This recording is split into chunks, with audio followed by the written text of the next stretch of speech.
And here we are.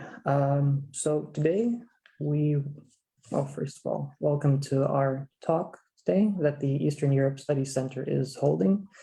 I am Jurgis Vedrickas, a project manager at the center, and I am talking to Olexiy Zhivora from Ukraine, who is an associate analyst at the Ilko Kucheriv Democratic Initiatives Foundation.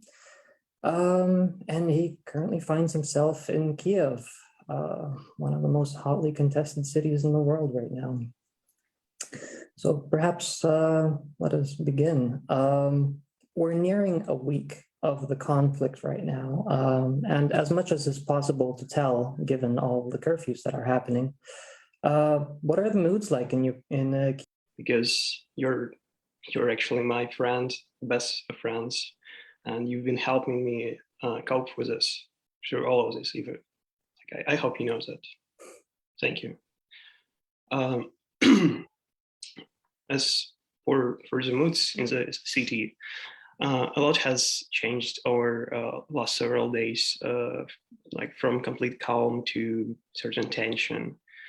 But I would say that people are united against Russian aggression, because what they see happening in Kharkiv, seeing Freedom Square there being blown up, it's like kind of like seeing Rusijos in Kaunas go up in flames.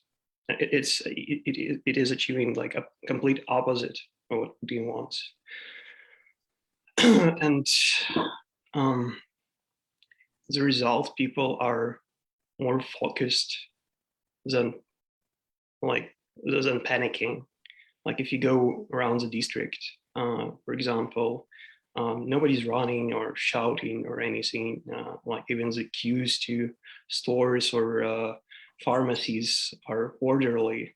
People let like their fellow citizens with kids go first if needed. Nobody's stealing supplies from supermarkets or just grabbing everything they can. They try to leave some for others. And even my district where I live currently, it hasn't seen much of fighting except for some insurgencies overnight. I can hear from time to time some small arms fire. I can hear artillery shells landing somewhere really far away, but my district this far is untouched. And people here, because Ukraine was preparing for this moment for many, many years. And like through many different historical moments, I guess, I would even go as far as saying that like Maidan, both of them helped us in this regard. Like however we like parts of the society treat them nowadays. But in general, as the conflict went on, something just clicked.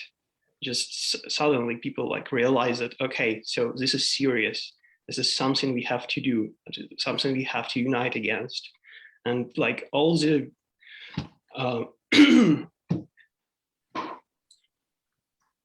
so sorry, I also have to describe my mental situation currently. I think it's key to understand what's going on, because one thing is fighting, other thing is even like civilian lives here. Because prior to this call, like when the day ago you asked me to participate here, I was kind of like in a more positive mood. But before the call today, like 2 hours ago, my mother called. She had like a hysteria because she read somewhere that there are like hundreds and hundreds of tanks are entering my part of the city currently, which is disinformation. Like it's a Russian operation just targeting civilians here, trying to undermine this mood that we are having. So I spent like an hour trying to calm her down, because she was shouting, she was screaming, because she can't cope with this. She wants me to go to their place, which is like on another bank of the city, and it is kind of dangerous to do this currently. So yeah, Also seeing all the civilian infrastructure being destroyed and talking to my friends, it is not helping at all. So yeah, I'm apologizing, but I try to calm myself down. And it's nothing to apologize for, not at all. It's fine.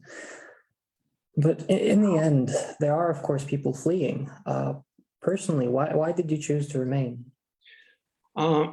First of all, I have no means to get out of the city. I don't have a car. My friends who had a car, they went out of the city.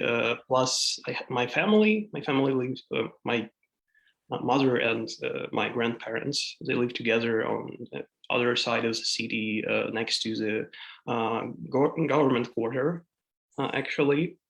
And I don't want to leave them here if anything's gonna happen. So I just want to just maintain some semblance of control what's going on. That's all. Mm-hmm. Now, you already mentioned a little bit about how things are in the city itself. If you look out the windows at the moment, what sort of images can you see? Well, is there anything different that you can see? Another apologies. I've been neglecting my house for a little while. Where my district, barricades were propping up over the weekend or the weekend curfew. There are lots of militia people. There's actually two different security detachments. You can call it that. First of all, it's territorial defense. It's mostly people who live in the district, the city, just regulars like I am, who used to train on weekends together in military things. Now they're trying to defend the city. Then there is also militia, because right after the invasion started, our Ministry of Defense allowed to distribute assault rifles to anyone with Ukrainian passport. So there are a lot of people with no military training, nothing but sheer will to contribute, who are around the city with yellow bands on their sleeves, who are also trying to maintain some kind of order. All over the city, like the city is becoming a fortress. As I said, like it's yet again, it's an experience that Maidan had, like with barricades and all. All of the municipal buildings of certain importance are filled with sandbags, lots of gunmen standing and trying to protect it. But at the same time, I should say that people are not, they're not intimidated, or like however strange it may sound, or eerie even. Some people just, walk around the street with their kids, like in a park, just with solemn expressions, but still they try to, maintain their civilian life somehow. Now, you mentioned, of course, the stores and how people are being very orderly about it. How is the supply situation itself? Because, of course, the Russians are kind of trying to block you off from the looks of it. Yeah, there is a problem there. But in general, the variety of the products that you were able to get prior to this has dwindled. Like, so you don't have many kinds of different things now. But in general, supply chains are still working. The problems whereas you see shelves being empty or something like this is mostly due to lack of manpower at the shops themselves, because they don't have enough people to bring in more goods from the storage. But in general, people have enough supplies. There is enough water, there is enough food, and like nobody's saying that, okay, so we are already suffering from lack of supplies here. No, not the case here. Not yet. So And in terms of, as you mentioned, people trying to maintain, their typical lives as would be normally, what would a typical day in Kiev at the moment look like?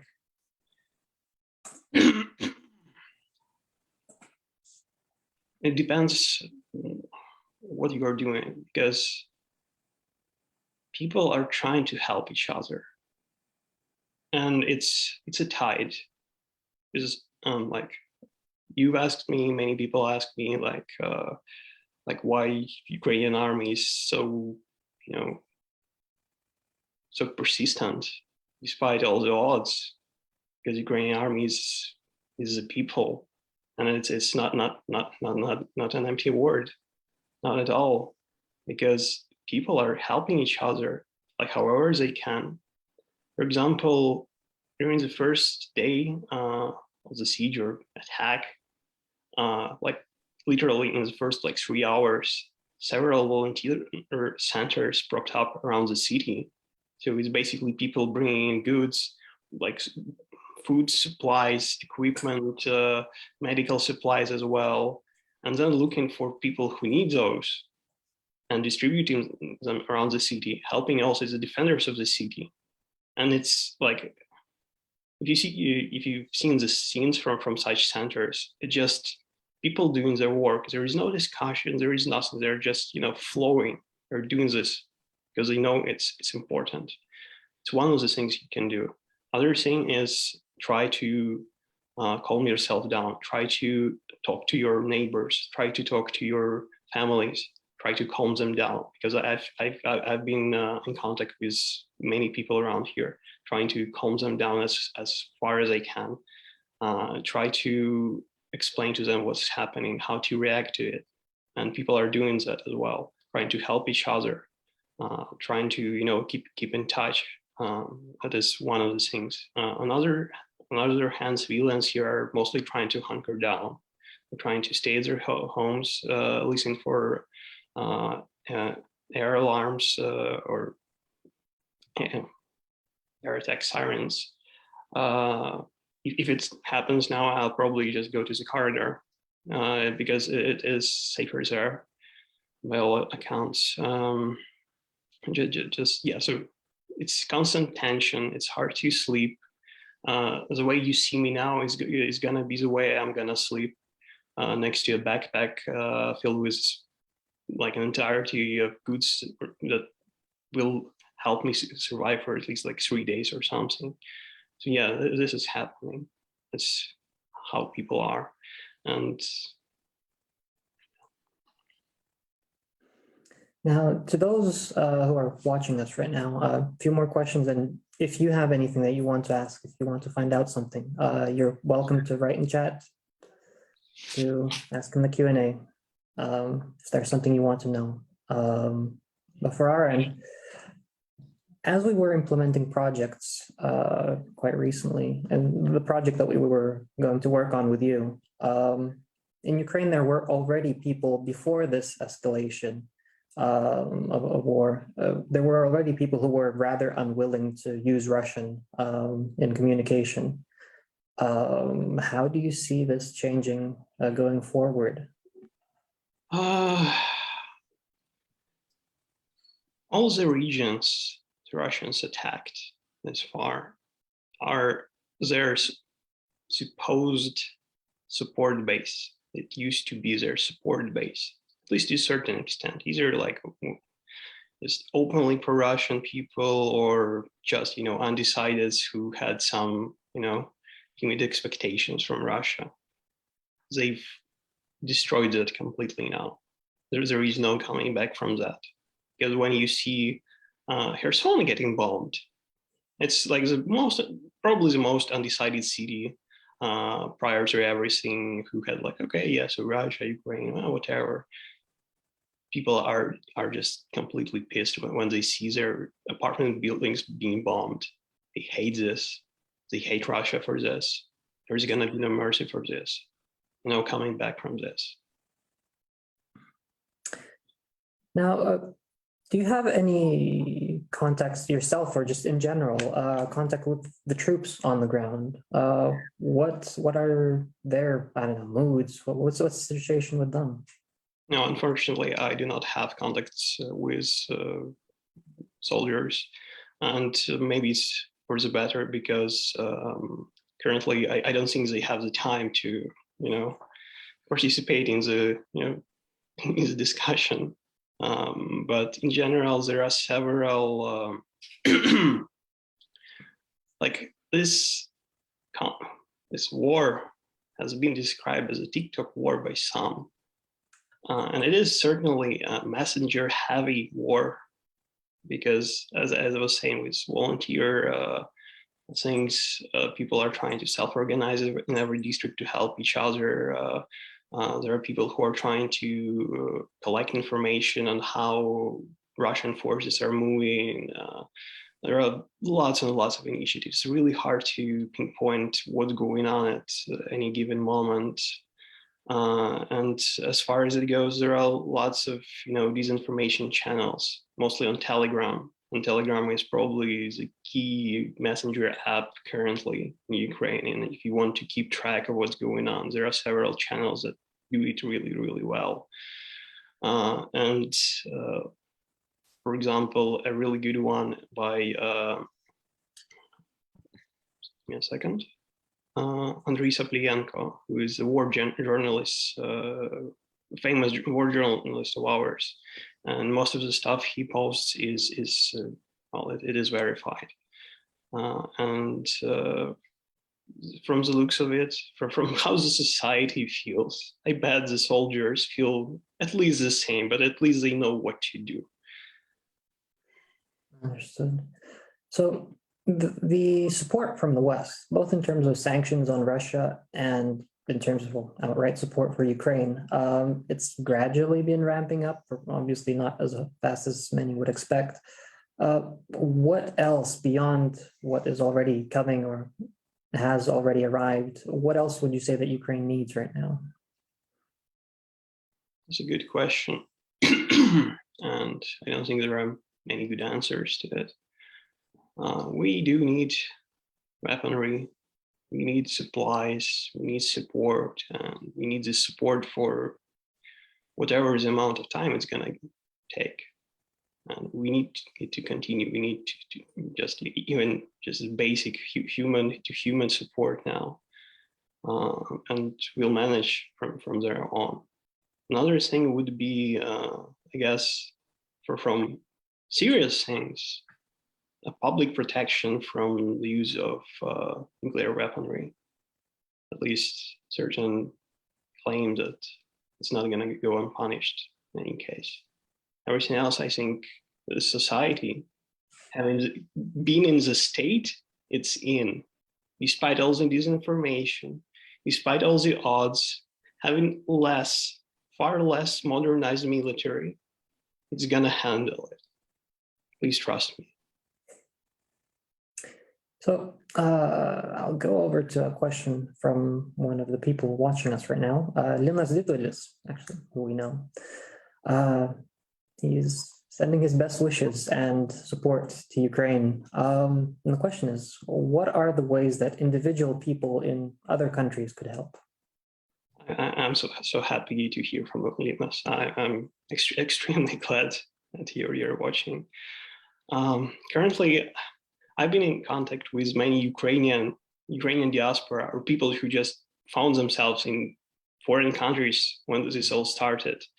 One of the things they're doing is trying to find supplies to funnel to Ukraine.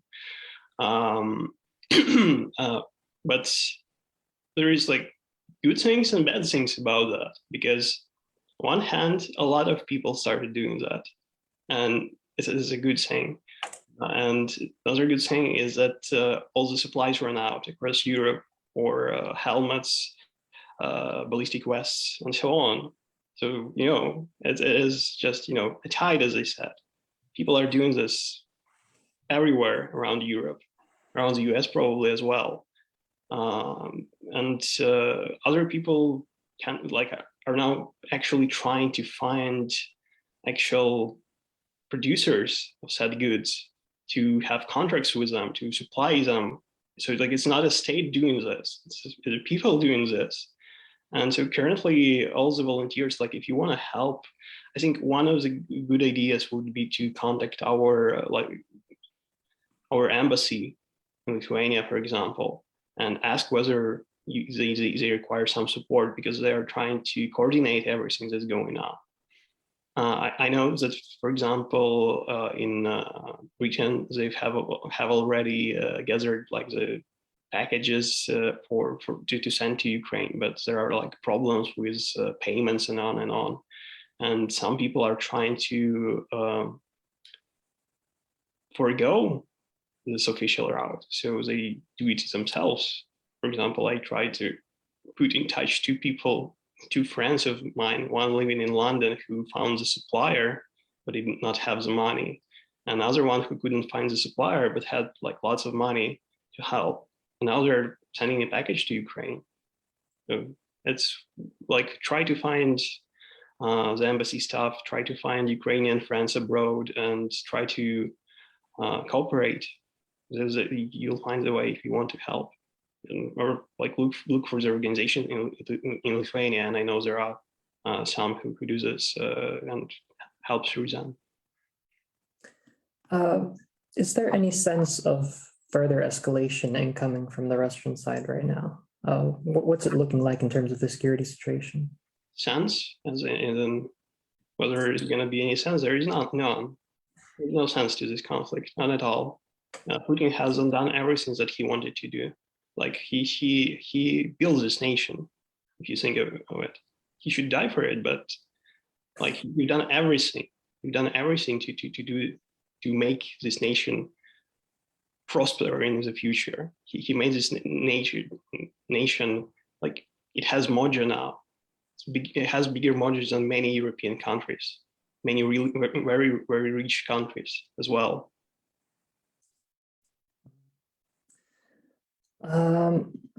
Now, relatively speaking, there's been gradual optimism in the West emerging that, hey, the Ukrainians are holding and maybe things will go well. And that's what we hope will happen.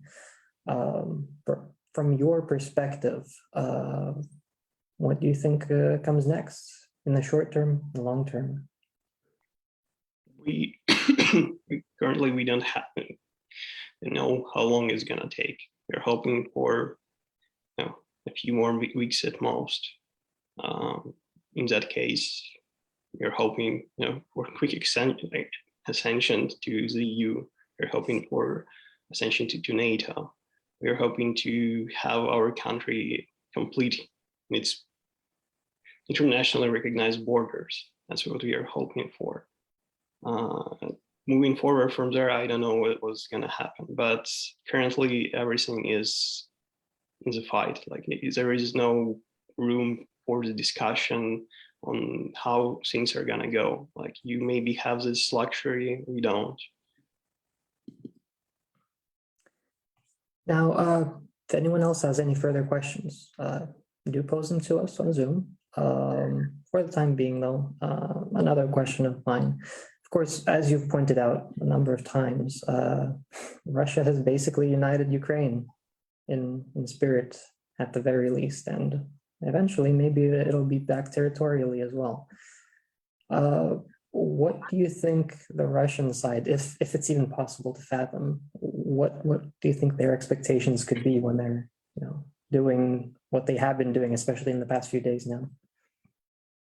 Honestly, the way they're treating their own people, their own soldiers, the way they equip them, the way they wanted to have this campaign go, just having no fuel, having no supplies, wearing some garbage actually. They thought it would go just like Crimea went, so we would be demoralized and wouldn't fight. And they just, bring in the big guns like, the media to show everything going on. And Russia is a facade. They don't have the money. They don't have the economy to support an actual war here. because it depends on the West, like too heavily. It depends on other things that can be done without West's direct involvement. And yeah, I don't think they can go for a proper campaign. They're trying to do this shock and awe, and they keep on trying to do this because they didn't stop. So they're sending convoys into Ukraine. They don't know where they're going. They're dying for nothing. They're like just regular people who's no gun stopping those convoys. Like when do they run out of fuel or whatever? So they're leaving their vehicles here. And there are like tons, like, like you and I, we were just sending info back and forth for many days now. And there are like videos of people just, stealing Russian BTRs or whatever for agricultural purposes. And it is just, ironically only, partially, because, I hope they will be used in that way very, very soon. Yeah, I mean, I remember how we were talking about the convoy that got lost and then dispersed into the fields because they got attacked. So yeah. So the negotiations that we had, well, negotiations where nobody expects any actual result. Do you have any insights, any comments on those? Well, from what we know, what's going on, we are maintaining the position that Ukraine should be unified in the borders recognized by the international community, and there are no compromises there. And Russia maintains that we have to be denazified still, which means nothing at all. They're trying to conduct this World War II logic, whereas they apply some sort of like fantastical concept here, which has nothing to do with reality. And what they have in store for us, if that ever happens, gonna be, in view of recent events, very reminiscent of World War II. So I think I'll wrap up with one last question at this point. Ukraine has been united. There's prospects for EU membership, perhaps more so than ever before, thanks to Russia, and NATO membership, though perhaps not during wartime. How do you imagine Ukraine in, let's say, a decade, assuming that, we all manage to pull through this? Many cynical answers about that, honestly. I do hope that Ukraine stands tall, because we deserve it, and we have people who we never thought would step up on the conflict when the war started, but they have. There are very, very strong people now in Ukraine. There are a lot of them, and I don't think they'll be passive if we ever get into the Union. Ukraine will be pulling the shit towards themselves, towards ourselves. We'll be trying to move the entire Union with us. So even despite our economic disparities, Ukraine, as I said, has mojo. Yes, so that's what I think. On the other hand, Ukraine may bring some problems as well, of course, because we haven't quelled corruption in Ukraine. We have many institutional problems, or actually, we had some concerns about our institutions, because we also feared that our institutions are just for show, that they're a facade, some sort, like a Potemkin village. I've been using this term for many days now. Potemkin village is what Russia is. We were fearing that we have also a Potemkin village in our institutions, but recent events showed us that we were wrong. Our institutions are strong, and they're like actually self-sufficient. So they can make decisions on their own. And maybe after this, well, we'll be mature enough to not only join the European Union, but to take at least partially certain leading role in certain issues, at least. And I did actually get some last minute questions now. Might as well use them. We've got a little bit more time. Do you think the Ukrainian people would accept the condition of neutrality in return for regaining territorial integrity and peace, of course? We've already went this route once. We've given up our nuclear arsenal, even though we didn't control it at the time, but it still was in our territory.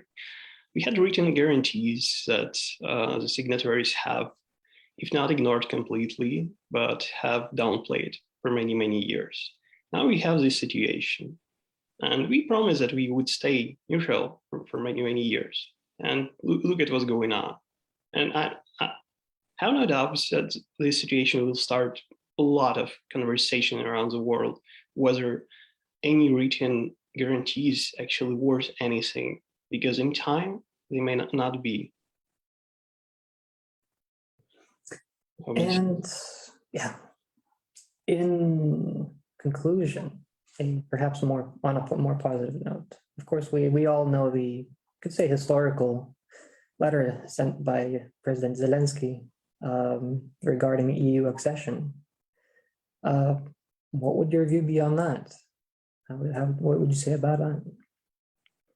I'm doubtful that we'll get traction on that front before the end of the war, but it's a good morality booster for Ukrainians, because for many, many years we have defied our historical purpose according to Putin, and this is just another nail in the coffin for whatever he was trying to plan, whatever ill thoughts that he was having about Ukraine. Understood. Well then, our time is about to run out anyway, and I think I'll let you go and rest because you're tired. I'm sure you are. So once again, thank you very much to Olexiy Zhivora from the Ilko Kucheriv Democratic Initiatives Foundation. Best of luck. Slava Ukraini!